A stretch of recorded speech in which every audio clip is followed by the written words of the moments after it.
Founder Space, Startup Supercharged. I'm Captain Hoff, CEO of Founder Space, the leading global startup accelerator. I'm also author of the award-winning books, Make Elephants Fly, Surviving a Startup, and The 5 Forces. Captain Hoff here with the Founder Space podcast. Today, we are going to talk about selling. And I have, as a guest, David Newman. And he has a new book, Do It Selling, coming out, which you're all going to have to read because this guy is a master at selling. And we're going to go into detail here with some questions about selling strategies. How do you sell? How do you sell for certain niches like professional services? He knows it all. David is also a podcast host. He is the CEO and founder of Do It Marketing. And David, welcome to the show. Captain, pleasure to be next to you in the chair. Well, I have a lot of questions for you. So let's start with your new book, Do It Selling. It's coming out in Q1 2023. Can you tell us a little about the book?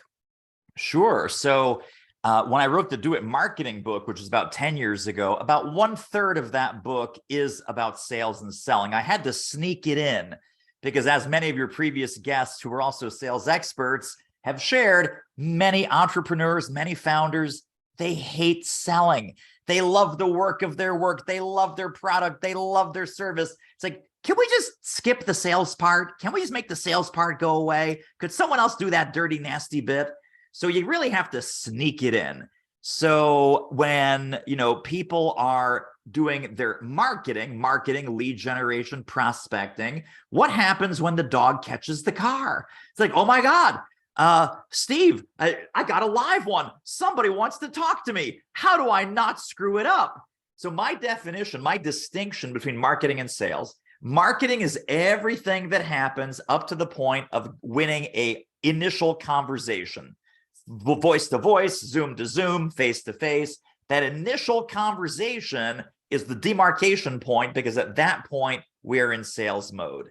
So I figured that someone had to write a sales book for people who really, really hate selling. And that's what it is. And that's me. I hate selling. We all have to do it. I hate it. And I am worried I'll screw it up. So tell me, what are some of the things? Well, I get the fish on the line. I don't want it to wriggle off. What are some of the things I can do to reel that fish in? Sure. Well, everything that we talk about in the Do It Selling book is really based on your come from, right? Your attitude, your emotional connection. You know this because you're a relationship guy. People buy from people that they feel connected to as a human being. So one of my early sales mentors said, David, you're so concerned about being a good salesperson, because I was like a ferocious student of sales training and sales mentoring and sales coaching. And he says, don't worry so much about that, about being a good salesperson. Be a better person and you'll make more sales. Meaning, ask more questions, stay in the conversation longer, ask things that you think might be, gosh, that's impolite, I'm being nosy, they might not want to share that with me. If you run a sales conversation like an interrogation, meaning a rapid fire machine gun question after question, you are correct. No one's going to want to talk to you.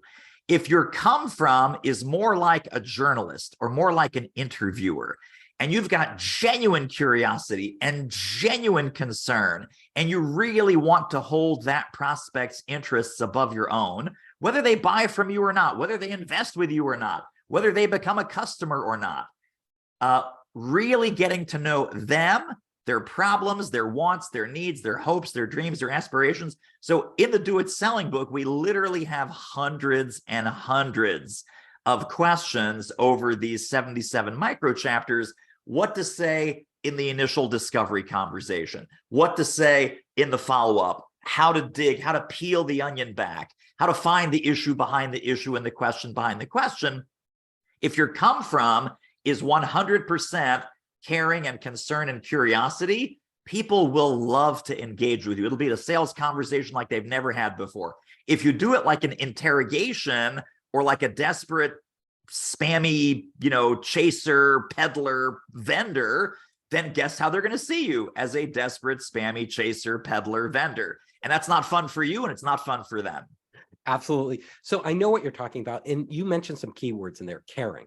Like, you have to actually care about them, about their business, about helping them succeed.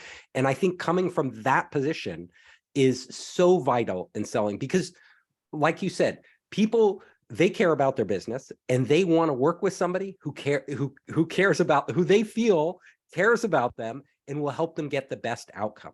So let's talk, when you are doing that initial call, like you just, you landed somebody on LinkedIn that you've been trying to get a hold of, or email, walk me through some examples of the types of questions you would ask and how you would ask them. Absolutely. And Captain, I have to tell you, you will love this chapter in the book, because it's literally called Captain, We Have First Contact. Awesome. So I'm a huge Star Trek fan. I'm a big sci-fi fan. I thought you named it after me. Well, I sort of did, and I sort of didn't. But so let's talk about what happens on the call. The first thing that you need to do as a professional seller, and every entrepreneur and every founder is also a professional seller, you set the ground rules. So people want process and they want certainty. So when you say, here's how I like to run these calls, during this conversation, I'm going to give you the 4-part formula. During this conversation, we're going to talk about where your business, or fill in the blank, where your career, where your organization is going. Number 2, where you are currently. Number 3, removing some roadblocks and obstacles that may be in your way. And then 4, what other folks in your position have done to create success. So there's no strings, there's no gimmicks. This is still you talking. There's no strings, there's no gimmicks. I'm just here to give you 2 or 3 smart ideas you can use right away, whether we decide there's a next step or not. So and I pause, let me and I say, how does that sound? And they go, that sounds great. Because now I've lowered their shields, to go back to the Star Trek analogy. And they're like, oh, this guy's here to help me. And notice the language. I say, whether we decide there's a next step or not. As soon as you say that, the pressure immediately goes down. And they're like, oh, this guy's not going to pitch me. He's not going to force me into something that I don't want to buy. We're going to have a mature adult to adult conversation. And then, of course, you start down your questioning path. And you mentioned something there that I wanted to jump into, and that is, you are going to give them 2 or 3 good ideas. So you're starting out by giving them something. So psychologically, what this does, you're saying, I'm going to give you something and I'm not going to expect anything in return. But also, as we know, and psychologists have done many studies on it, there's a reciprocity element in there, where if you give somebody, you actually help somebody out and you come up with some great ideas for them, then they're going to feel like they want to reciprocate for you. So yes, that's the lead into the next step. Now, with these, when you're having this conversation, you said, no, you don't expect anything in return. You have to say that. So here's how I do it. Like when I sell, what I will do is I'll do the same thing. So I'll sit down with people, and a lot of times it's startups, because I help startups, and I'll just help them. I will go through their business plan. I'll give them feedback, give them ideas, because I want to help them, first of all. And I want to figure out if their business is good and something I should invest. If their company isn't good, I don't want to actually commit to them or have them commit to me, because, there's no way I think they'll be successful, and I probably won't change that if they don't have a really good business. But I will be happy to give them free advice. But the one thing I don't do, and this is something you mentioned that you recommend, is I don't tell them that they don't have to reciprocate. I just give. And then later, I will follow up and say, hey, would you like to take it to the next step? Now, what would you say to that approach? Yes, absolutely. So you can do it that way. And this is just a personal style thing. And that's the other thing that really makes me crazy about so many sales books. So many sales books want you to parrot scripts. Yes. In the Do It Selling book, I'm giving you frameworks and principles. And Steve is a perfect example. You need to mold these to your own personality and strengths and preferences. So you take that framework, you say, well, I'm just not going to say it that way. I'm going to say it a different way, or it's going to come later in the conversation for me. It's all good as long as it's a sales process that, number one, is effective, and number two, that you enjoy. You've got it dialed in. Well, perfect, because I do exactly what you say, and I just make that I'm not going to expect anything in return implicit in my in how I approach them. And so you do this. I think it's really good.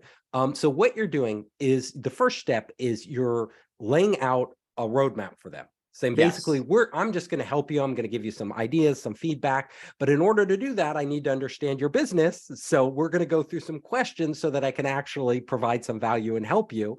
And also along the way, what you gain, I think what you're saying, what the person selling gains, is a lot of information. Like, yes, they do, for sure. So you start to understand what they really need as opposed to what you think they need. So let's go to the next step with this.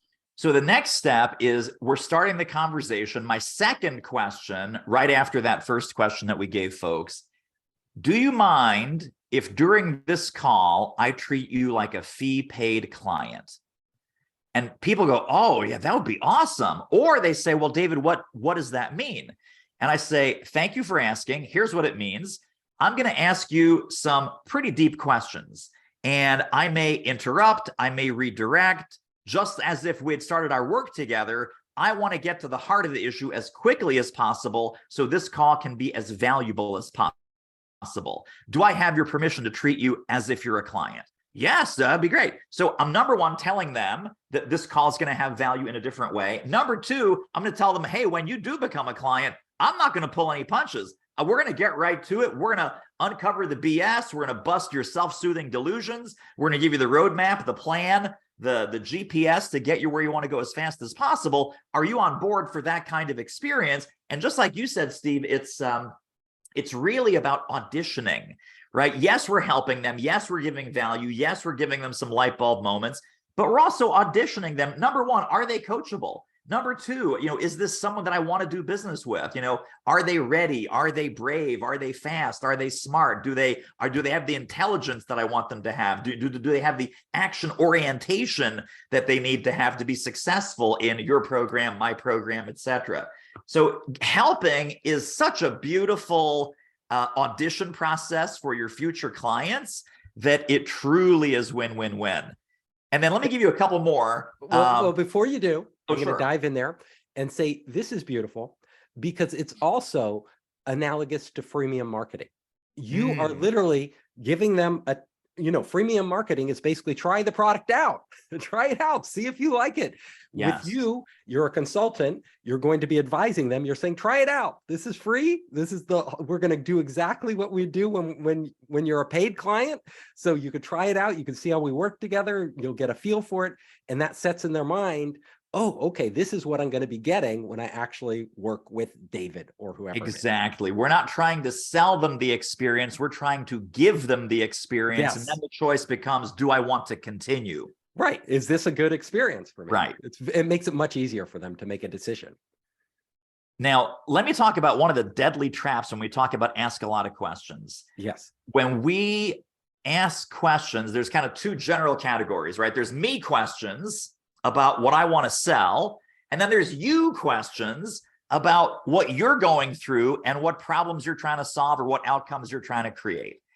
Almost everyone goes into that first meeting after the dog catches the car, and they ask me, well, David, what should I pitch? Should I bring my one pager? Should I bring my brochure? Should I bring my product sheet? And I'm like, oh, should I bring my pitch deck? No. You should bring nothing. You should go in unarmed, and you need to ask a ton of questions about them, and don't ask you-centric or product or service-centric questions. Ask them-centric, right? You-centric. So in other words, questions would include what they're going through right now when it comes to the problem areas that you fix, what their team wants, what their CEO wants, what their strategic initiatives are. for the next 12 or 24 months? Why are those strategic initiatives the strategic initiatives? What has caused those to be the North Star, right? What are their urgencies? What are their priorities? What they're proud of? What they're worried about? What if it goes wrong? What if this project or this implementation goes wrong? Who stands to lose? What if it goes right? Who stands to win? Well, I'll get promoted and we'll get our second round of funding and it's going to be awesome. And the captain's going to be really proud of me. So, okay, that's what if it goes right. Where do they want to be when it comes to this problem 90 days from now, 6 months from now, and 1 year from now? Why are those outcomes important to them? How does that impact their numbers? And then what are those numbers specifically? What are the radiant consequences of those problems? Now, we don't ask about radiant consequences. Radiant consequences rather, are the consequences of the consequences. So now you're asking questions like, where else does that show up? How else does that show up? When else does that show up? Who else is impacted by that? Where else does that have an impact financially? Where else is that impacting your sales? Where else is that impacting your funding? Those are radiant consequences. And then this is how, throughout that entire series of questions, and yes, folks, sorry, you're going to have to go back and re-listen to that barrage of questions and write some of your favorites down. You're getting to the problem behind the problem. You're getting to the fear behind the fear. You're getting to the goal behind the goal. You're getting to the dream behind the dream. That's why they buy from you. That's what I have about that, Captain. Yes, and I see a lot of value here because not only will you be able to give them better advice by actually understanding this, you'll actually understand their business, but you're getting them, a lot of these people haven't even asked these questions of themselves. Yes. So you're helping them clarify their own business in this conversation. So true. So true. So these are great. I think people, instead of scribbling down all those questions, you have many more, they should just buy the book. They'll get them all. And because these questions are super valuable. You've come to them through years and years and years of doing this. So you are a master of it. I'm going to be using a lot of your questions in the future as soon as the book comes out. Now, let's talk about some other elements of selling. So Sure. You go through this initial conversation, you gather all this information, you get your client, your potential client, to start actually thinking about this, maybe even in a different way than they thought about it before, because your questions are so deep and insightful. And then when you give the advice, what type of advice? Is it just stuff that comes to your head, or what type of advice? You say you're going to give 2 or 3 pieces of really valuable advice to leave them with. Yes. So that's a big promise. You're making a big promise up front. So let's talk about this, because I know that there's a school of sales training that says under no circumstances should you be doing free consulting. And I sort of agree with that, but I sort of don't. So here's what I have found, and I'm sure, Captain, you have found the same thing with your clients and your audiences. Average people, average prospects, they want their questions answered. Really successful, high-flying people, they want their answers questioned. So rather than give advice based on very brief, very partial information, the kind of advice that I give is, there may be a couple other ways to look at that. So for instance, I ask what if questions. I ask, questions about, imagine if there was an alternate way to get to where you're going, what would that look like?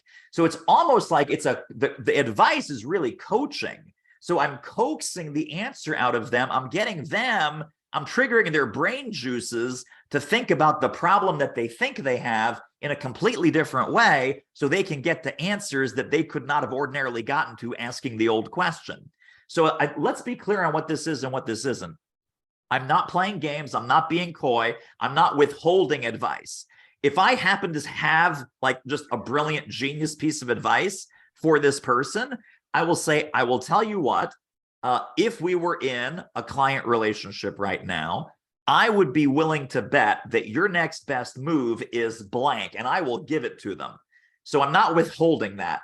I think a more valuable kind of discovery call is helping them ask better questions so that they can get to better answers, whether that's with my help or without my help. but they're like, oh my gosh, I never thought of my business that way, or I never thought of that problem that way, or I never realized that there was an opportunity over here when I thought the real opportunity was over there. And so it just opens up their thinking. And the more people feel that you get them, that you really get them, and you're on the same side of the table, kind of brainstorming and mind mapping, that kind of relationship leads to client work and being a customer and being hired or being invested in almost all the time. Yeah, and what you're doing is really smart because first of all, as an outside consultant, you have advantages and disadvantages. Your advantages are that you are more objective about their business. You can see things that they cannot see. You have experience that they have not had that they could benefit from.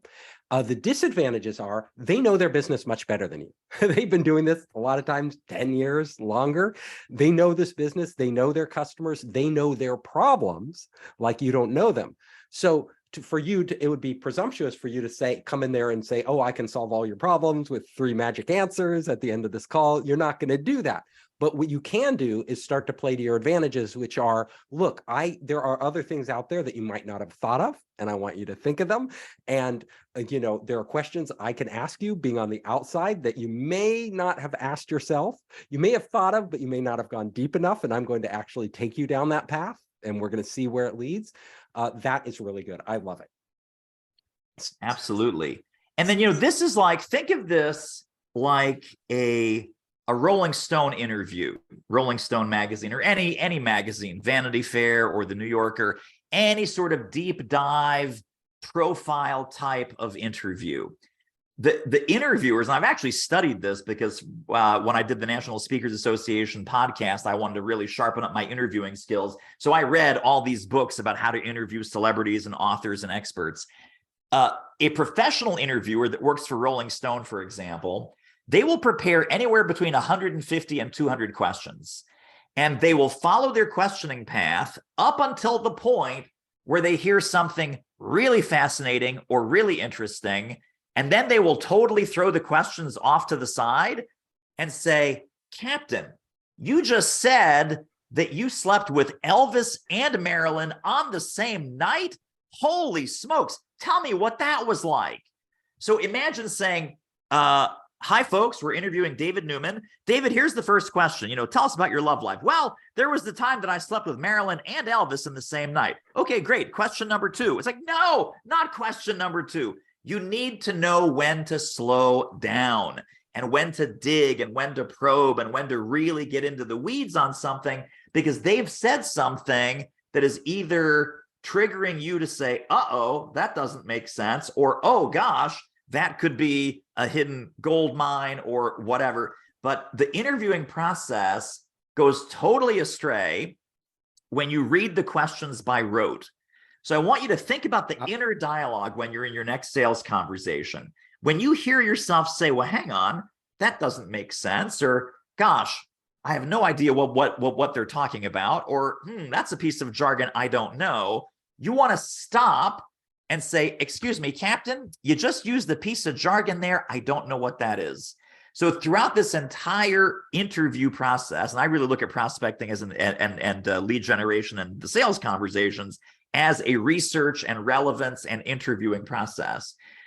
We need to be strategically dumb and perpetually curious, just like a good interviewer. Don't let any juicy comment go untouched, unprobed, unmassaged. And then when it's time to get back onto your interviewing path, then you go to the next question, then you go to the next area. But so many people do this in a rote way, and they forget that the most important part of sales is the listening.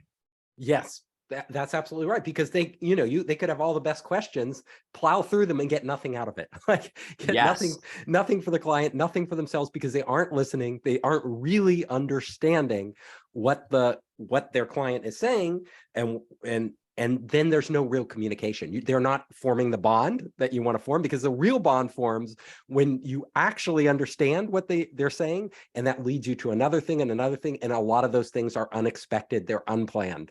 That's right. They aren't what you expect. And what you're saying is you have to be open. You have to be flexible. If you start to go down a path and you see it's leading somewhere, put the questions aside and see where it takes you and see what you can learn, see what they can learn in the process and what that uncovers. So really amazing advice. Your stuff. You know selling. This is super valuable. Even for me, like an experienced salesperson, this is stuff I need to hear over and over. And this is not only over and over, a lot of the questions, like the way you put them is really well thought out. And it's a way that, I may be asking the same questions, but not in as articulate a way to get the answers I need. Right. So we're almost out of time, but I want you to tell me just a few more nuggets about the sales process, your book, what you're thinking of that our entrepreneurs can benefit from. Sure. Well, I think to really master a sales conversation, you want to also not only the journalist analogy I shared a moment ago, but also a courtroom attorney. A courtroom attorney during litigation never asks a question in open court that they do not want the witness to hear themselves say out loud. So people never argue with their own data. If you get enough data out of your prospect, right, never assume, never put words in their mouth, just ask penetrating questions and specifics. One of my favorite follow-up questions is, can you put a number on it? It's like, well, our retention isn't where it needs to be. Really interesting. Can you put a number on it? Where has it been? Where would you like it to be? Do you know what your peers have as a retention number? What makes you think that retention can be improved? So I'm going to get all kinds of curious, but I want to have them put a number on it. Dollars, hours, percentages, profit, margin, revenue, whatever it is. Can you put a number on it as a magic sales question?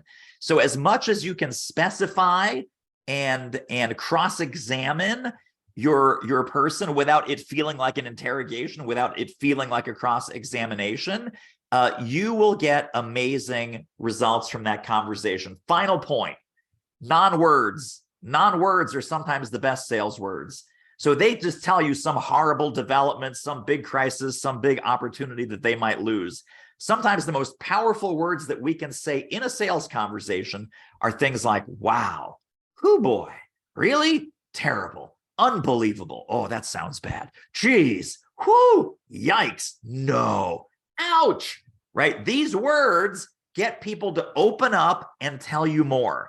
So don't feel that you have to go right to the next question. Be with the prospect when they're telling you something amazing, and be with the prospect when they're telling you something horrible. Really, really listen and acknowledge you're listening. Like if you and I were just having a casual chat, be like, wow, Captain, really? Gosh, whoo, awesome, holy smokes. And you just keep rolling.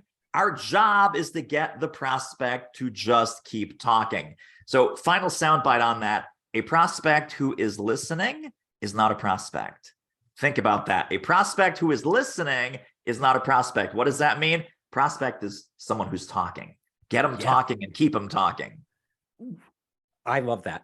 Like saying wow and great and just those affirmative things gives them permission to go on. Yes. And then you will discover, great interrogators, let's say, in a court, whether they're in a courtroom or, at a police station, wherever they are, they don't do a lot of talking. Their main job is to keep whoever they're talking to talking, right? Yes. And we do that by these affirmative exclamations that we make. We do that by repeating what they said. So they would say something, you would parrot it back to them, the end of that, oh, really? That blah, blah, blah. And then they go, yeah. And then they go on and on. That wonderful strategy for sales. And it's a strategy a lot of people don't think about because they're so tied to getting their goals done. And they think their goals are getting, them to say yes, or go through all the questions or explain about their product that they're trying to sell. Those aren't the goals, is what you're saying. The goals are to get these people to totally reveal themselves. And in the process of revealing themselves, they will learn something and you will learn something. So yes. I love the Socratic method for selling. I would, Socrates would be right on board with this if he were a salesperson. Totally agree. Why don't I want to, first of all, we're wrapping this up now. I want everyone in the audience to go to your podcast, The Selling Show. It's a great way for them to get to know you better. So look it up. It's on Apple and all the others, Spotify, everywhere, The Selling Show. And David, tell the audience where else they can find you. Sure. So a couple of free resources on our website. The main website is doitmarketing.com. All the companion resources, tools, free training that go with the book are at doitmarketing.com/selling, because the book is called Do It Selling. And then we also have some free on-demand training at doitmarketing.com/webinar. I hope you enjoyed the show. If you liked it, hit the subscribe button and share it with your friends. You can help us create more great content by subscribing and sharing. Also, if you want to access our online startup program, our investor network, and our entrepreneur resources, just come to founderspace.com.